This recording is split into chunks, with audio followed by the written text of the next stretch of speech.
Hey y'all, so this is my Bible breakdown of the book of Job, right? So I'm doing chapters 1 through 7 in Jesus Christ's name. So Job was a man from Uz. The word of God says there was no man on earth like him. He was blameless and upright. A man who fears God and shuns evil. In Jesus Christ's name, he had 10 children and a wife. Job owned 7,000 sheep, 300 oxen, 500 donkeys. Job really had it like that, right? In Jesus Christ's name.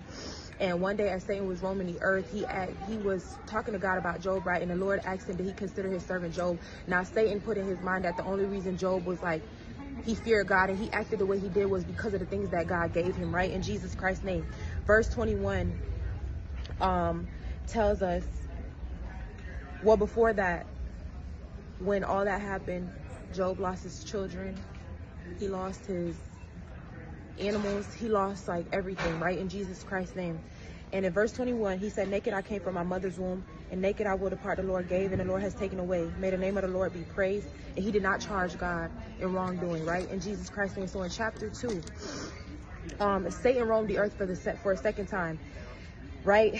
And God said to Satan, and he still maintains his integrity, though you insinuated me against him to ruin him without any reason, right? So Satan was really going after Job's character in Jesus Christ's name to see if Job would fold on God, or if he would like stop being a man who loved God and who was blameless and who had integrity, as God described him in the beginning, right? Okay, so this time Satan afflicted Job in his body. He had painful sores from the top of his head to the sole of his feet. And his wife said to him, are you still maintaining your integrity? Curse your God and die, right? And that's when Job told his wife, shall we accept only good from God and not bad, right? In Jesus Christ's name. So from there, his 3 friends, Eliphaz, Bildad, and Zophar, they sat on the ground with him for 7 days and 7 nights in Jesus Christ's name as they watched Job suffer. Chapter 3. Job was basically expressing how he felt, but he never said nothing against God. Job opened his mouth and cursed the day that he was born. He said, may the day of my birth perish, in the night that said a boy is conceived, right? But in all this, Job did not fold. Job did not say nothing bad about God in Jesus Christ's name. So in chapters 4 through 5, this is his friend Eliphaz that was talking. He said, can a mortal be more righteous than God? Can even a strong man be more pure than his maker? He told Job to appeal before God and lay before him. So in the midst of all this, he had great friends who were like with him, and they were with Job when Job was dealing with what he was dealing with in Jesus Christ's name. In chapters 6 through 7, Job asks, what strength do I have that I should hope? Right? Verse 13 says, do I have any power to myself now that success has been